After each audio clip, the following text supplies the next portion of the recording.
Berhentilah kita berbicara tentang copras, capres. Kita declare bahwa hasil rembuk rakyat nasional, bahwa Mas Ganjar itu cocok untuk meneruskan perjuangan Pak Jokowi.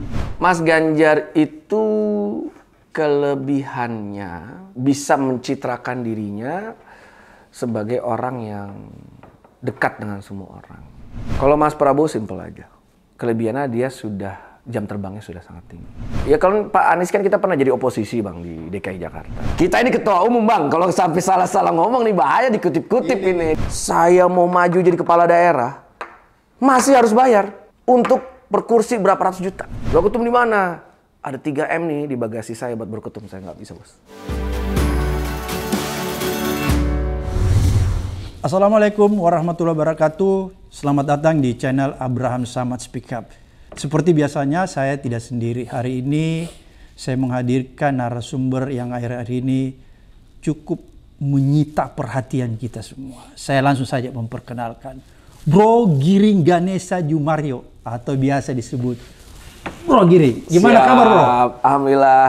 Ini banyak kita punya dua kesamaan Bang. Ketika saya pertama kali gabung PSI, ada fotonya mungkin dicari tuh ya. Oke. Banyak yang bilang, wah mirip banget sama Abraham Samad. Saya bangga dong karena gantengan abang lah. Bro Giring ini pertama ganteng, kedua vokalis terkenal dari Niji Band. Abang satu ganteng, nyalinya besar. Kalau nyali saya nggak ada apa-apa ya sama abang Abraham. Itu nomor satu. Nomor kedua adalah ketika saya nyalek, istri saya hamil anak keempat. Pas dicek laki-laki. Wah, kita cari nama. Akhirnya nama anak keempat saya Abraham. Mantap. Abraham Zafir Ganesha. Abraham diambil dari tokoh besar Abraham Lincoln. Sama. Pemberani. Jadi bapak saya juga sebenarnya menamakan saya itu merujuk kepada Lincoln. Iya, Abraham Lincoln. Sama bro ya berarti.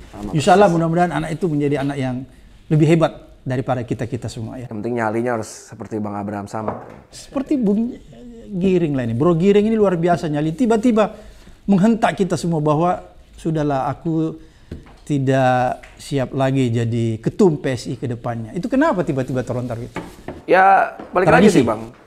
Satu, saya selalu yakin bahwa ketua umum itu ketua lah. Itu adalah jabatan. Itu adalah tanggung jawab, amanah. Dan bagi kita di PSI yang egaliter ini sebenarnya sih sama aja, semuanya palu gada aja. Maksudnya ya kita bisa ngerjain apapun lah gitu. Tanpa harus jadi ketua? Iya, karena semua tuh egaliter, bareng-bareng semua. Jadi yang memikul tanggung jawab terbesar adalah ya ketua umum, ya kan. Dan saya foto dulu. Apakah sudah tidak bersedia jadi ketua tapi tetap di PSI kan? Oh, tetap di PSI. Bukan berarti mau mundur kan? Ya tetap di PSI. Oke. Jadi saya selalu bilang kalau misalnya ini adalah tradisi, Pak. Oke. Karena Siskris waktu itu juga cuma satu periode.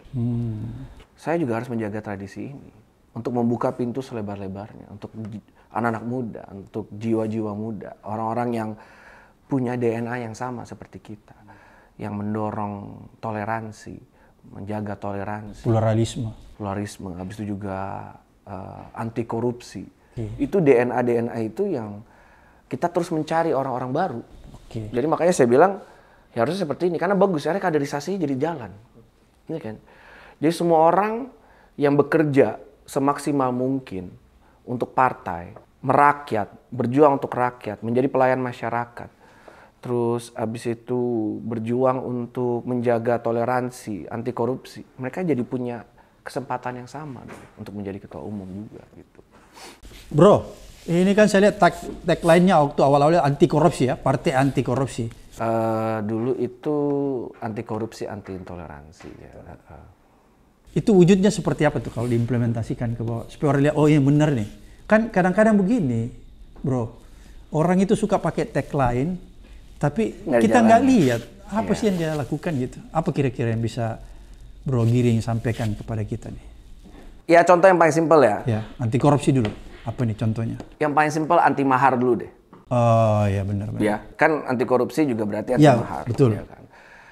Karena kita lihat bahwa mahar itu adalah entry barrier untuk orang-orang baik untuk masuk ke politik. Iya kan? Oke, berarti setiap caleg PSI tidak dipungut mahar? Tidak dipungut mahar. Terus setiap calon kepala daerah yang didukung PSI Tidak, Tidak. membayar mahal. Tidak membayar. Gratis ya.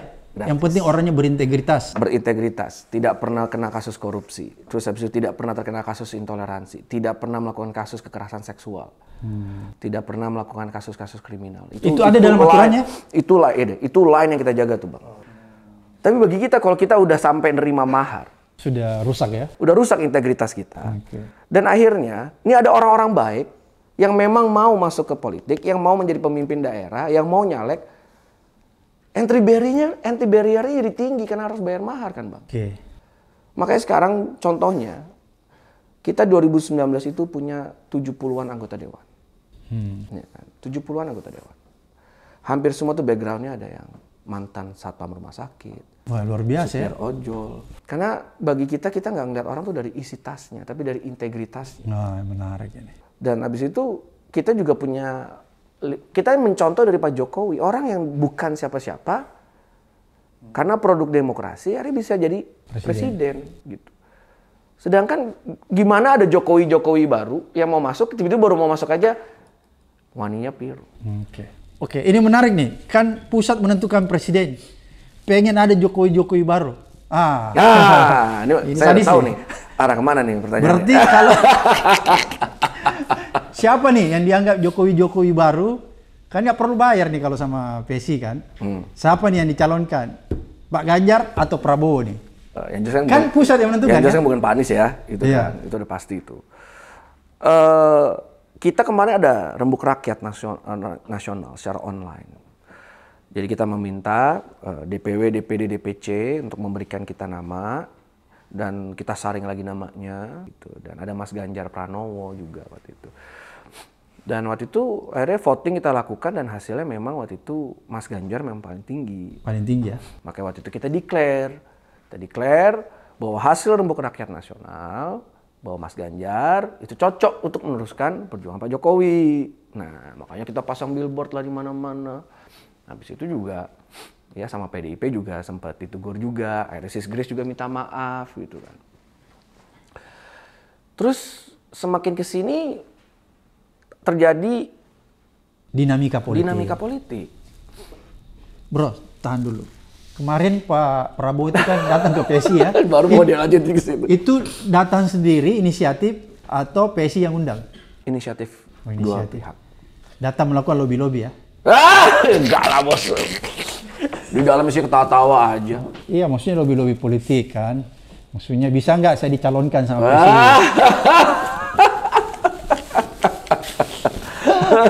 Oke bro, tapi mudah-mudahan ini kan yang menghentakkan kita semua ini bahwa tiba-tiba sepertinya ada korelasi ya. Tapi kalau saya salah, sampaikan saya salah bahwa tiba-tiba waktu Prabowo datang ke sana kelihatan tuh Bro Girin tiba-tiba bahwa saya tidak bersedia lagi memimpin PSI ke depan karena tradisi politik PSI bla bla bla. Apa itu memang begitu atau ada semacam kegundahan bahasa milenialnya lagi galau nih? Ya banyak yang membuat galau saya sekarang sih. Cuman kayaknya kedatangan Prabowo bukan salah satunya. Oh bukan ya, biasa aja ya? Biasa aja.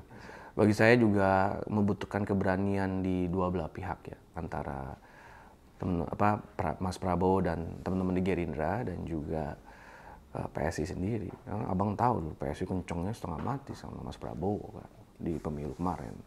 Dan bayangin kita bisa duduk bareng, ketawa bareng, dan saya jadi tersadar bahwa kenapa sih kita nggak kayak gini aja. Tersadar bahwa politik itu tidak ada musuh yang abadi ya? Tidak ada musuh abadi. Yang ada? Dan yang paling penting adalah persatuan. Persatuan ya? Kebangsaan, persatuan, bernegara itu jauh lebih penting. Bukan kepentingan? Menurut saya bukan kepentingan. Dan saya kadang-kadang suka bingung juga nih Bang. Sekarang kan apa ya, pemilu belum mulai, kampanye belum mulai. Semua udah ribut-ribut. Secara emosional ribut-ribut.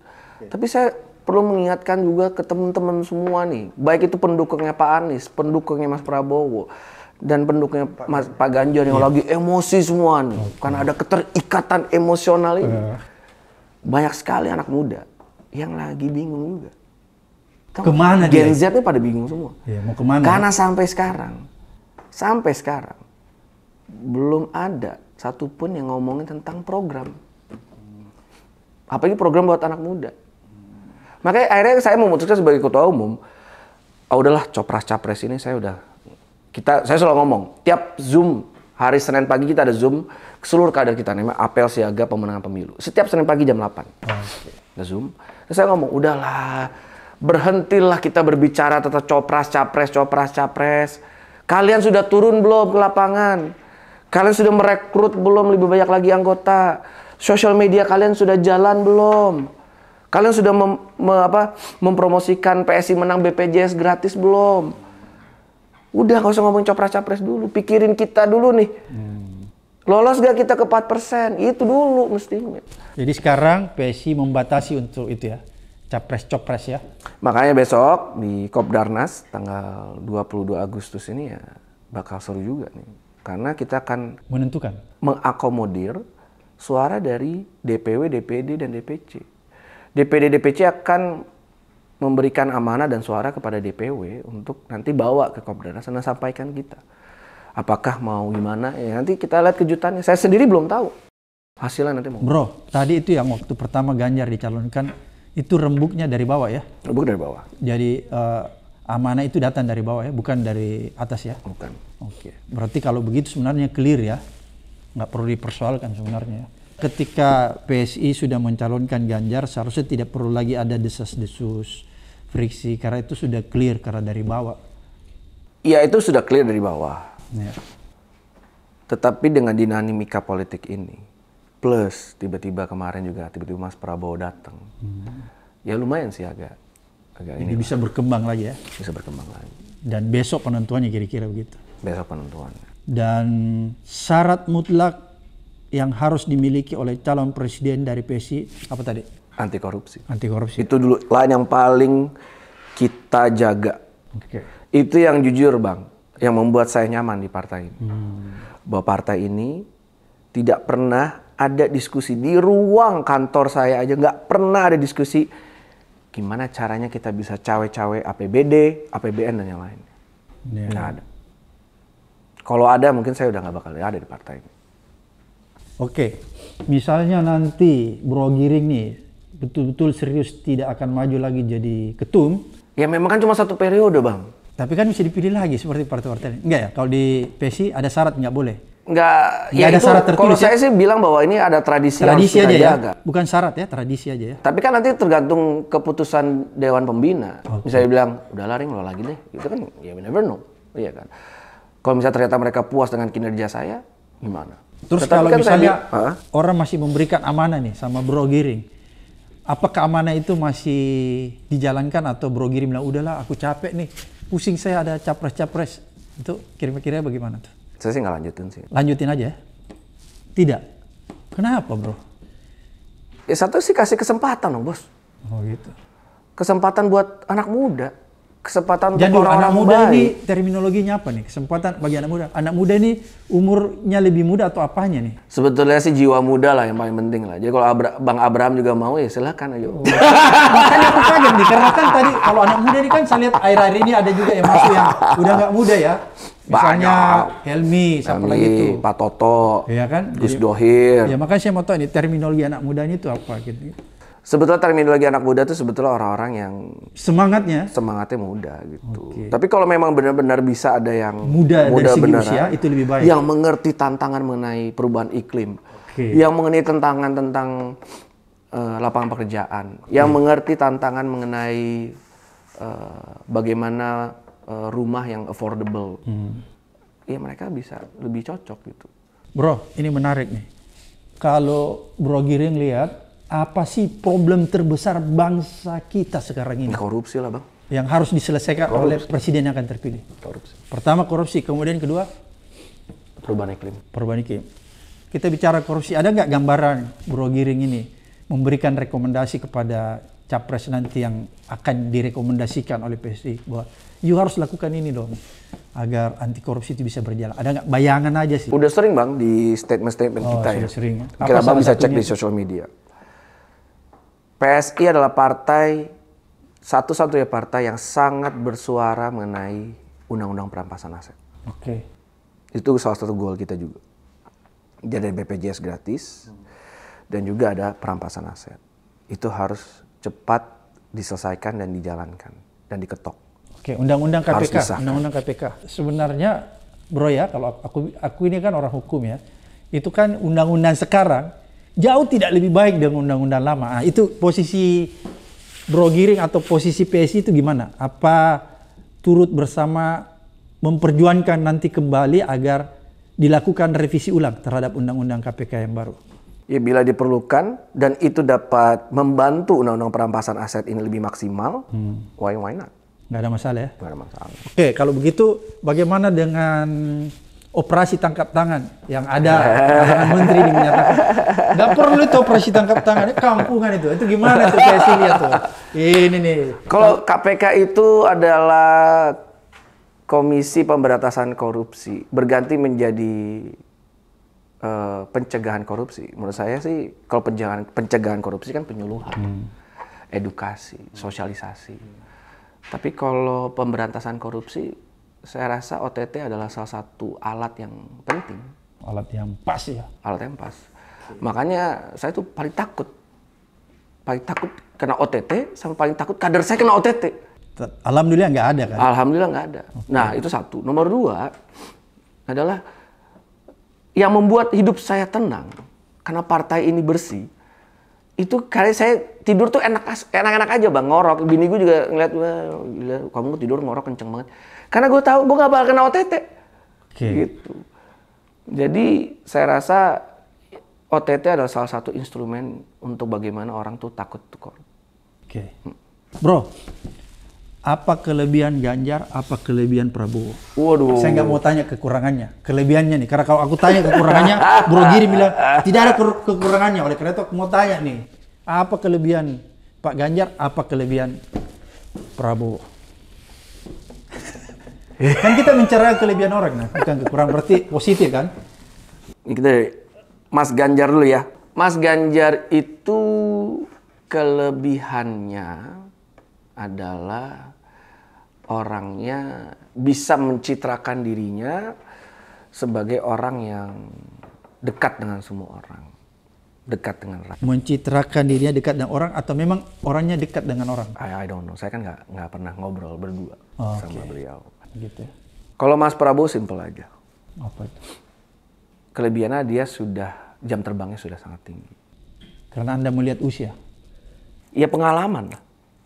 Pengalaman. Dan saya rasa juga kemarin pas ngobrol langsung ya. Ya saya bisa melihat bagaimana visinya dia tentang masa depan Indonesia. Tantangannya. Dan dia kayaknya ngeliatnya tuh nggak cuma internal. Luas ya? Tapi dia ngeliatnya dari segi geopolitik juga gitu.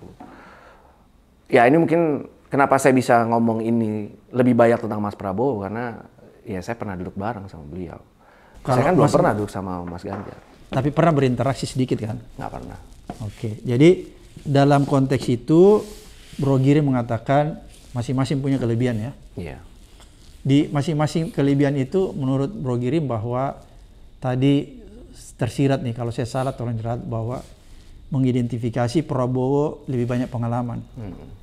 Apakah kesimpulan itu karena usianya lebih tua? Kan nggak tepat juga nih kalau kita lihat orang tua terus kita justifikasi bahwa dia lebih banyak pengalaman. Jangan-jangan anak muda juga lebih banyak pengalaman. Seperti Bro Giring nih, kan banyak juga pengalamannya. Kalau bicara tentang musik, saya lebih tua tapi saya kan pasti punya pengalaman di musik kan.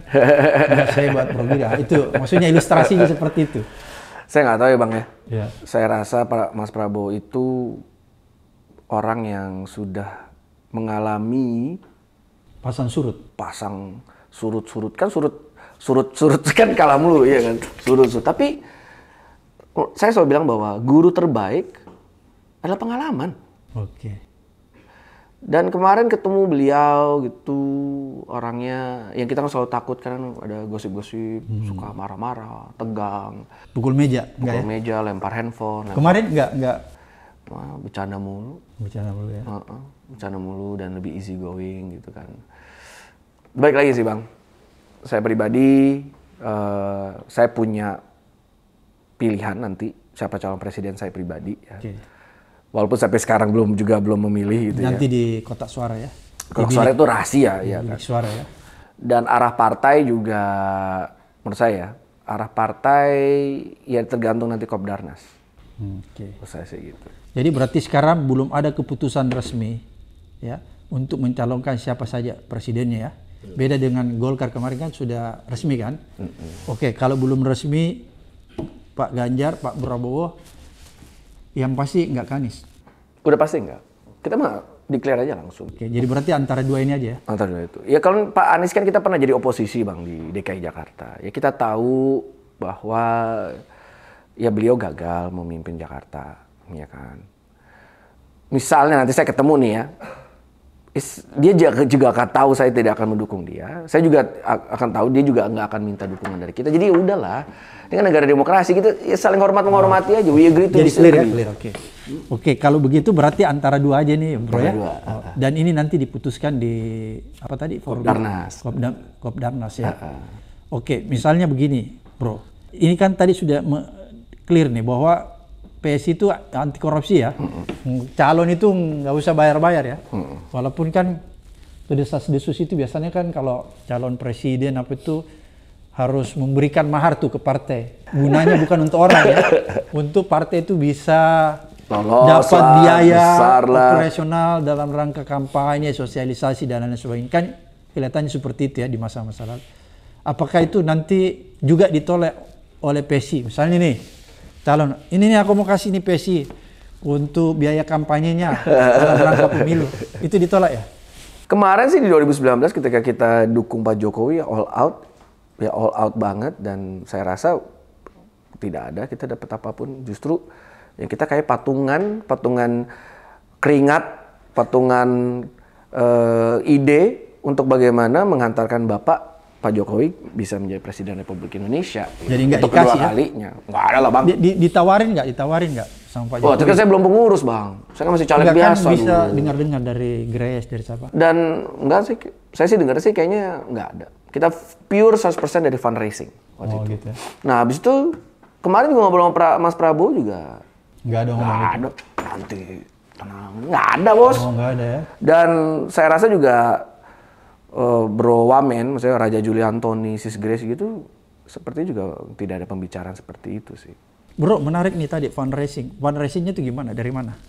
Ada banyak Bos. Jadi kita ini kita itu selalu percaya bahwa menciptakan sebuah tradisi lagi. Bagaimana partai ini bisa 100% dimiliki oleh masyarakat adalah kita itu kan tidak ada potongan gaji untuk dari anggota dewan kita. Oh, jadi setiap anggota DPR PSI nggak dipotong gajinya? Nggak dipotong gaji. Jadi diambil sendiri ya? Diambil sendiri. Dinikmati sendiri?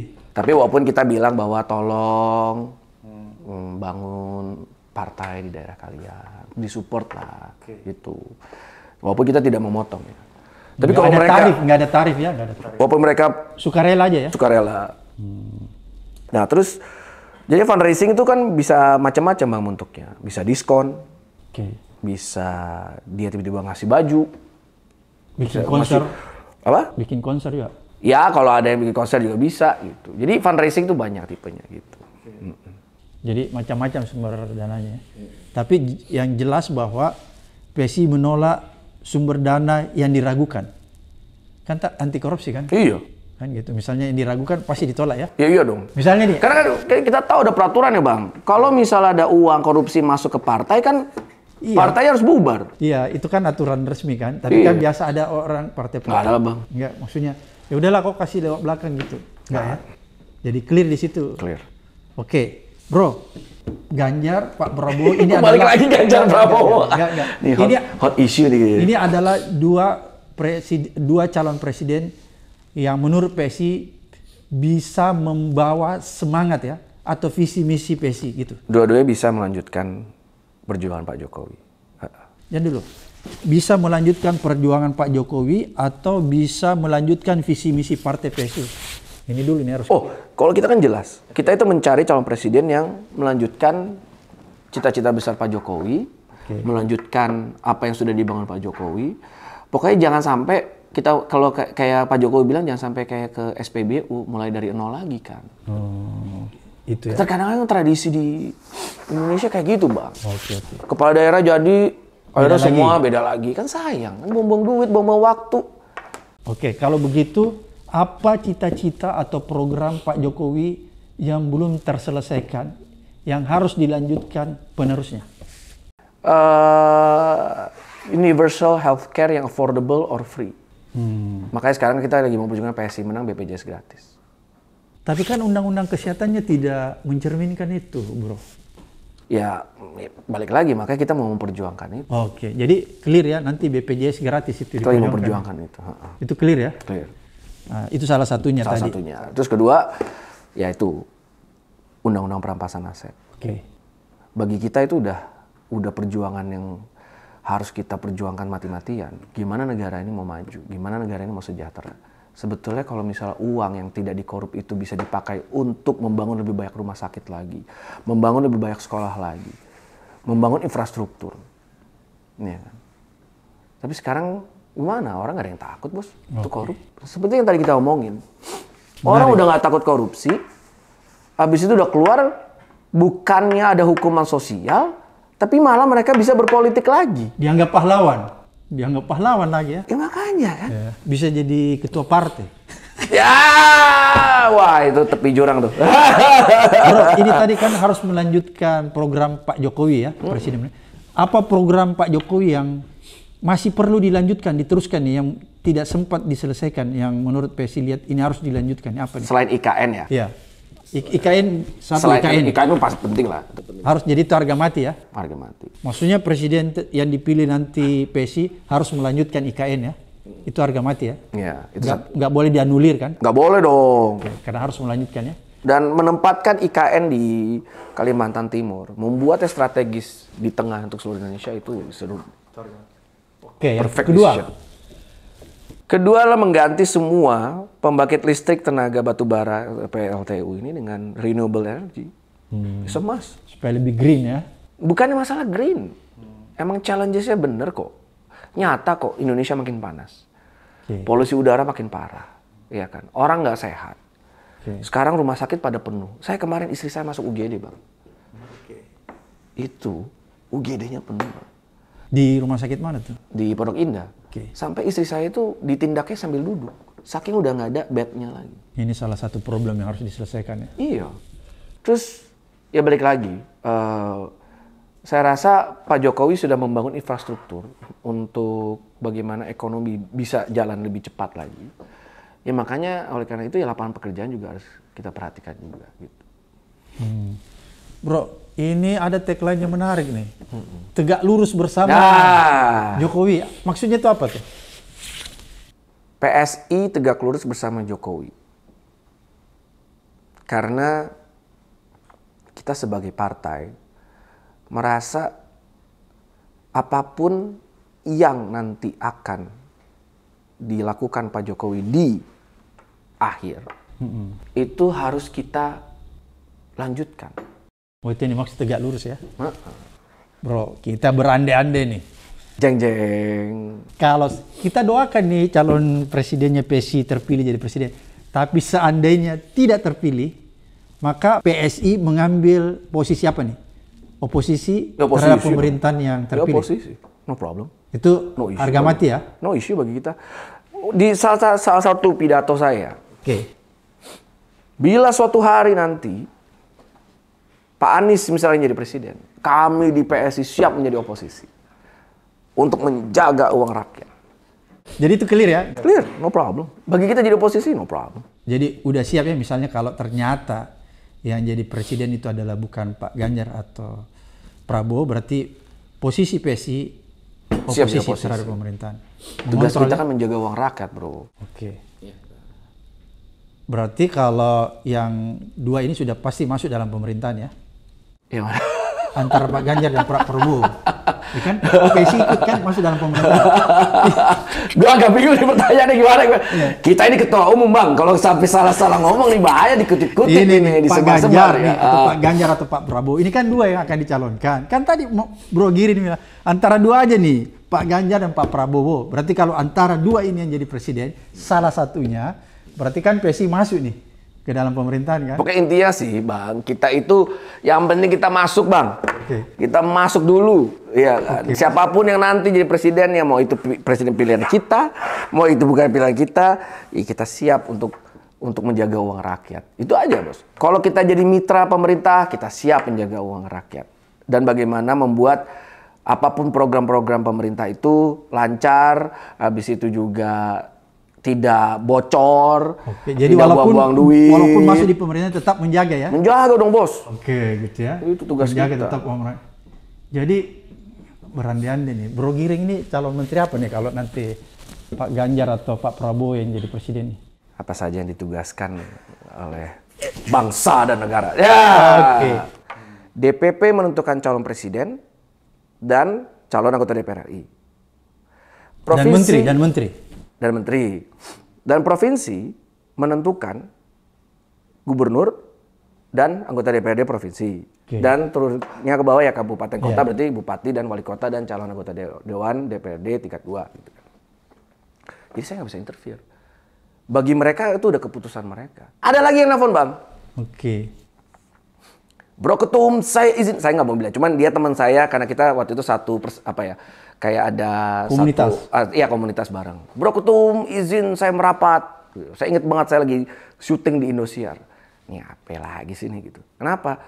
Iya, saya izin merapat nih. Kenapa? Itu yang daerah itu, ini rekan bisnis saya ini pada ngomel-ngomel. Kita ada tambang di sana. Belum lagi, balik lagi. Wah, nggak bisa, Bos. Ini udah keputusan dari DPD dan saya harus hormati itu. Gitu. Iya kan? Tiba-tiba dia nelfon lagi. Bro Ketum di mana? Ada 3M nih di bagasi saya buat Bro Ketum. Saya nggak bisa, Bos. Jadi kita tuh suka bikin jokes ya di internal kita. Kalau lagi musim pilkada kayak kemarin. Wah, mungkin waktu itu kalau kita terima kita kaya-kaya semua ya. Masih ada yang ingin disampaikan, Bro? Sekarang gantian mau nanya dong.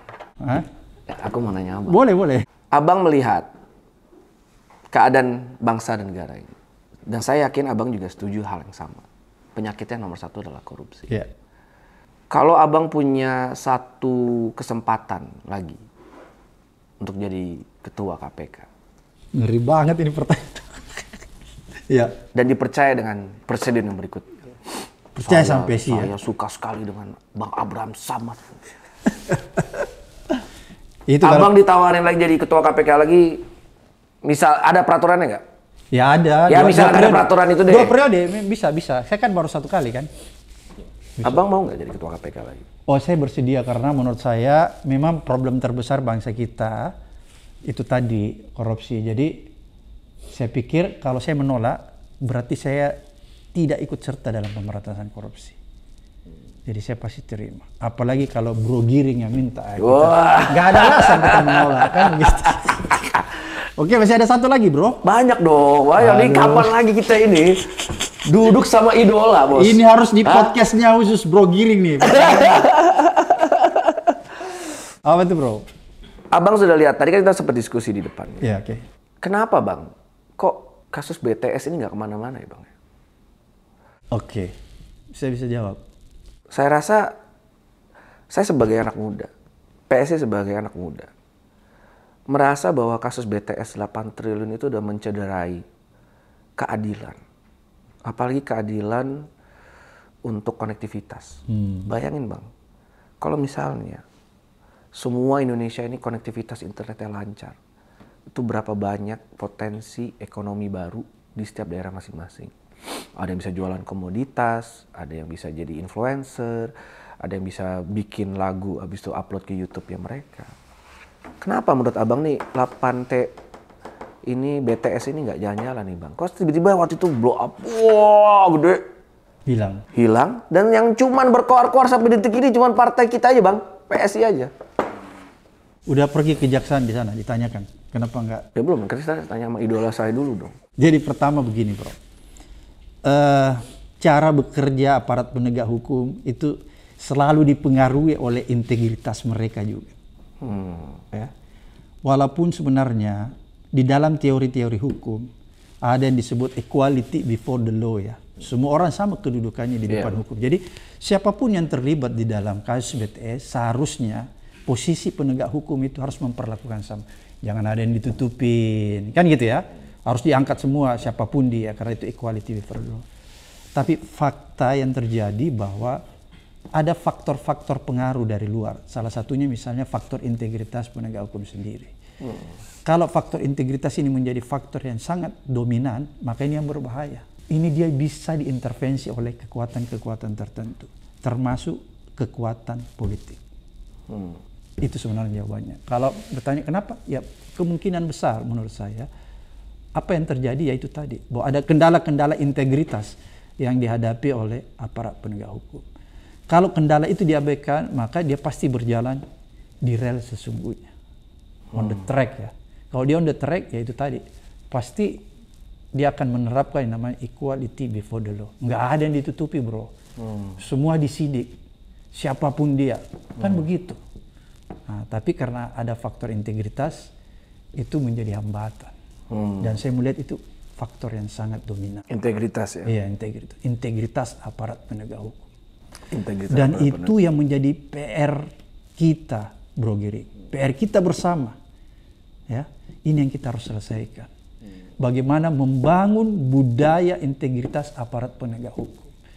Kalau budaya integritas aparat penegak hukum kita tidak benahi, maka jangan pernah berharap tentang keadilan. Anda tidak akan pernah menemukan keadilan sesungguhnya. Kan bro, keadilan itu bukan hanya dilihat bro. Dirasakan. Dirasakan. Gitu. Karena kalau sekedar dilihat, maka visualisasi itu bisa dibutahkan kita. Bisa hal-hal yang timbul tidak sebagaimana mesti. Tapi kalau dirasakan, itu tidak akan mungkin kepalsuan. Kan gitu. Jadi begitu. Bang, sebagai partai anti korupsi, PSI sebagai partai anti korupsi, adakah masukan atau cara-cara untuk memperkuat integritas setiap kader kita?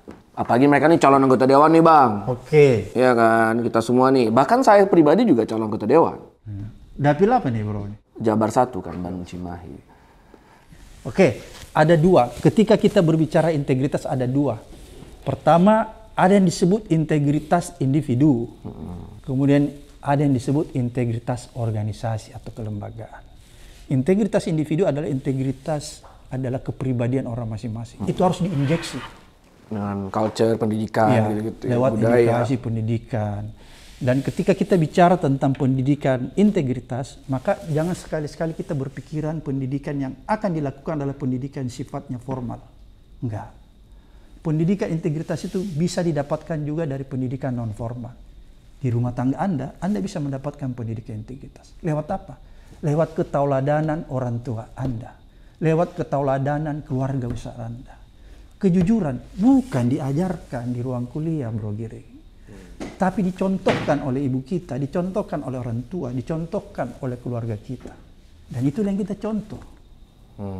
Jadi begitulah cara membangun integritas individu. Selain Jadi pendidikan dari keluarga. ya, pertama pendidikannya harus berangkat dari lingkungan terdalam keluarga.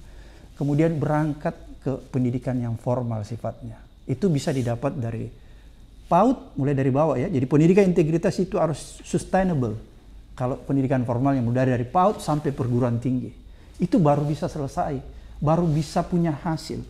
Kalau pendidikan integritasnya hanya dimulai dari tingkat atas, misalnya langsung masuk di university, atau langsung masuk di SMA, SMP, tidak sustainable, maka pendidikan integritas yang didapat itu adalah pendidikan integritas yang sifatnya parsial, tidak utuh.